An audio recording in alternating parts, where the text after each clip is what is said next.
जय माता दी। मेरे सभी प्यारे दोस्तों, मैं लक्ष्मी शर्मा बड़ों को चरण स्पर्श, छोटों को प्यार और बराबर वालों को दिल से नमस्कार करती हूँ।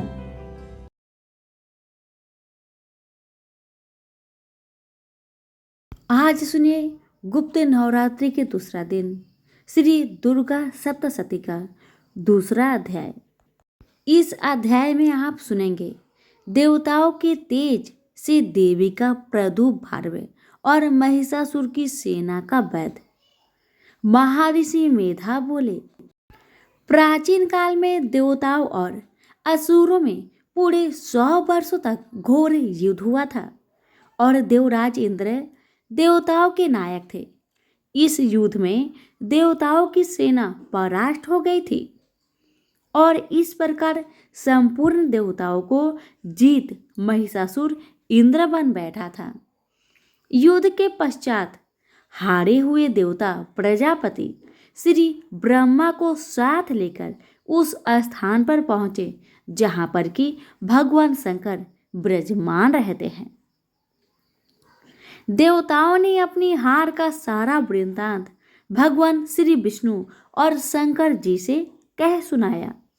वह कहने लगे, हे प्रभु, महिषासुर सूर्य, चंद्रमा, इंद्र, अग्नि, वायु, यम, वरुण तथा अन्य देवताओं के सब अधिकार छीनकर सबका अधिष्ठात्र स्वयं बन बैठा है। उसने समस्त देवताओं को स्वर्ग से निकाल दिया है। वह मनुष्य की तरह पृथ्वी पर विचर रहे हैं। दैत्यों की सारी करतूत हमने आपको सुना दी है और आपकी शरण में इसलिए आए हैं कि आप उनके वध का कोई उपाय सोचेंगे। देवताओं की बात सुनकर भगवान श्री विष्णु और शंकर जी को दैत्यों पर बड़ा गुस्सा आया। उनकी भौहें तन गई और उनकी आंखें लाल हो गई। गुस्से में भरे हुए भगवान विष्णु के मुख से बड़ा भारी तेज निकला और ठीक उसी प्रकार का तेज भगवान शंकर, ब्रह्मा और इंद्र आदि दूसरे देवताओं के मुख से प्रकट हुआ। फिर वह सारा तेज एक में मिल गया और तेज का पुंज वह ऐसा दिखता था कि जैसे ज्वल्यमान पर्वत हो। देवताओं ने देखा कि उस पर्वत की ज्वाला चारों ओर फैली हुई थी और देवताओं के शरीर से प्रकट हुए तेज की किसी अन्य तेज से तुलना नहीं हो सकती थी। एक स्थान पर इकट्ठा होने पर वह तेज एक देवी के रूप में परिवर्तित हो गया और अपने प्रकाश से तीनों लोकों में व्याप्त जान पड़ा। वह भगवान शंकर का तेज था। उससे देवी का मुख प्रकट हुआ। यमराज के तेज से उसके शरीर के बाल बने। भगवान विष्णु के तेज से उसकी भुजाएं बनी। चंद्रमा के तेज से दोनों स्तन और इंद्र के तेज से जंघा तथा पिंडली बनी और पृथ्वी के तेज से निष्टम भाग बना। ब्रह्मा के तेज से दोनों चरण और सूर्य के तेज से उनकी उंगलियां पैदा हुई। वसुओं की तेज से हाथों की उंगलियां एवं कुबेर के तेज से नासिका बनी। प्रजापति के तेज से उनके दांत और अग्नि की तेज से उनके नेत्र बने। संध्या की तेज से उनकी भौएं और वायु की तेज से उनके कान प्रकट हुए। इस प्रकार उस देवी का प्रादुर्भाव हुआ था। महिषासुर से पराजित देवता उस देवी को देखकर अत्यंत प्रसन्न हुए। भगवान शंकर ने अपने त्रिशूल में से एक त्रिशूल देवी मां को दिया और भगवान विष्णु ने अपने चक्र में से एक चक्र निकालकर देवी को दे दिया। वरुण देव ने देवी मां को शंख भेंट किया। अग्नि ने इसे शक्ति दी। वायु ने देवी मां को धनुष और बाण दिए। सहस्त्र नेत्रों वाले श्री देवराज इंद्र ने उसे अपने वज्र से उत्पन्न करके वज्र दिया और ऐरावत हाथी का एक घंटा उतारकर देवी को भेंट किया। यमराज ने उसे काल दंड में से एक दंड दिया, वरुण ने उसे पास दिया, प्रजापति ने उस देवी को स्थापित की माला दी और ब्रह्मा जी ने उसे कमंडलू दिया। सूर्य ने देवी के समस्त रोमों में अपनी किरणों का तेज भर दिया। काल ने उसे चमकती हुई ढाल और तलवार दी और उज्जवल हार और दिव्य वस्त्र भेंट किए, और इनके साथ ही उसने दिव्य चूड़ामणि दी, 2 कुंडल, कंकन, उज्ज्वल अर्धचंद्र, बाहों के लिए बाजूबंद, चरणों के लिए नूपुर, गले के लिए सुंदर हसली और उंगलियों के लिए रत्नों की बनी हुई अंगूठियां उसे दे दी। विश्वकर्मा ने उनको परसा दिया और उसके साथ ही कई प्रकार के अस्त्र और अभेद कवच दिए। और इसके अतिरिक्त उसने कभी न कुम्हालने वाला सुंदर कमलों की मालाएं भेंट की। समुद्र ने सुंदर कमल का फूल भेंट किया। हिमालय ने सवारी के लिए सिंह और तरह तरह के रत्न देवी को भेंट किए। यक्षराज कुबेर ने मधु से भरा हुआ पात्र और शेषनाग ने उन्हें बहुमूल्य मणियों से विभूषित नागहार भेंट किया। इसी तरह दूसरे देवताओं ने भी उसे आभूषण और अस्त्र देकर उसका सम्मान किया। इसके पश्चात देवी ने उच्च स्वर में गर्जना की। उसके इस भयंकर नाद से आकाश गूंज उठा। देवी का वह उच्च स्वर निकला हुआ सिंहनाद समा ना सका। आकाश उनके सामने छोटा प्रतीत होने लगा। उससे बड़े जोर की प्रतिध्वनि हुई, जिससे समस्त विश्व में हलचल मच गई और समुद्र कांप उठे, पृथ्वी डोलने लगी और सबके सब पर्वत हिलने लगे। देवताओं ने उस समय प्रसन्न हो सिंह वाहिनी जगतमयी देवी से कहा, हे देवी, तुम्हारी जय हो। इसके साथ महर्षियों ने भक्ति भाव से विनम्र होकर उनकी स्तुति की।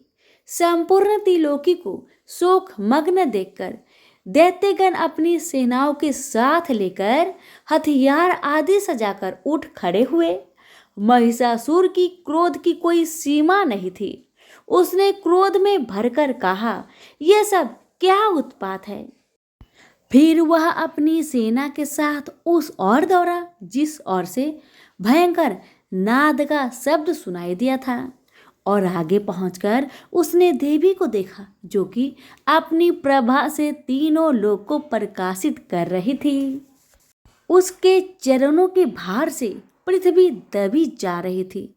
माथे के मुकुट से आकाश में एक रेखा सी बन रही थी, और उसके धनुष की टंकोर से सब लोग क्षुब्ध हो रहे थे। देवी अपने शस्त्रों भुजाओं को संपूर्ण दिशाओं में फैलाए खड़ी थी। इसके पश्चात उनका दैत्यों के साथ युद्ध छिड़ गया और कई प्रकार के अस्त्र शस्त्रों से सबकी सब दिशाओं उभदासित होने लगी। महिषासुर की सेना का सेनापति चिछूर नामक एक महान असुर था। वह आगे बढ़कर देवी के साथ युद्ध करने लगा और दूसरे दैत्यों की चतुरंगिनी सेना के साथ लेकर चामर भी लड़ने लगा, और 60,000 महारथियों को साथ लेकर उदग्र नामक महादैत्य आकर युद्ध करने लगा, और महाहनु नामक असुर 1 करोड़ रथियों को लेकर, आसीलोमा नामक असुर 5 करोड़ सैनिकों को साथ लेकर युद्ध करने लगा। बास्कल नामक असुर 60 लाख असुरों के साथ युद्ध में आ डटा। बीडाल नामक असुर 1 करोड़ रथियों सहित लड़ने को तैयार था। इन सब के अतिरिक्त और भी हजारों असुर हाथी और घोड़े के साथ लेकर लड़ने लगे, और इन सब के पश्चात महिषासुर करोड़ों रथों, हाथियों और घोड़ों सहित वहां आकर देवी के साथ लड़ने लगा। सभी असुर तोमर, भिंदीपाल, शक्ति, मूसल, खड्गों, फरसों, पट्टियों के साथ रणभूमि में देवी के साथ युद्ध करने लगे। कई शक्तियां फेंकने लगे और कोई अन्य शस्त्र आदि।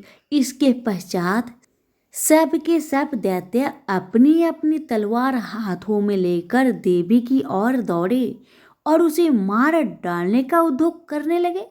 मगर देवी ने क्रोध भरकर खेल ही खेल में उनके सब अस्त्रों शस्त्रों को काट दिया। इसके पश्चात ऋषियों और देवताओं ने देवी शक्ति की स्तुति आरंभ कर दी और वह प्रसन्न होकर असुरों के शरीर पर अस्त्र शस्त्रों की वर्षा करती रही।